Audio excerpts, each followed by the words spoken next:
उत्तर प्रदेश एटीएसनं बदलापुरातून डॉक्टरला घेतलं ताब्यात. बंदी घातलेल्या दहशतवादी संघटनेशी संबंध असल्याचा संशय. ओसामा शेख असं डॉक्टरचं नाव असल्याची माहिती. उत्तर प्रदेश एटीएसनं बदलापूर शहरातून एका डॉक्टरला ताब्यात घेतलंय. या डॉक्टरचा सिमी या बंदी घातलेल्या दहशतवादी संघटनेशी संबंध असल्याचा उत्तर प्रदेश एटीएसला संशय आहे. ओसामा शेख असं या डॉक्टरचं नाव असून तो बदलापूर पूर्वेच्या एका हॉस्पिटलमध्ये होमिओपॅथिक डॉक्टर म्हणून काम करत होता.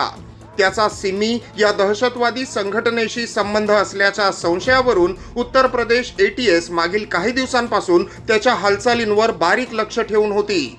यानंतर अखेर सोमवारी दुपारच्या सुमारास त्याला बदलापूरमधून ताब्यात घेऊन थेट उल्हासनगरच्या न्यायालयात हजर करण्यात आलं आणि त्याचा ट्रान्झिट रिमांड घेऊन उत्तर प्रदेश एटीएसचं पथक उत्तर प्रदेशात रवाना झालं.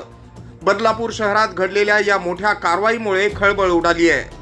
Bureau report, AB fast news, Badlapur.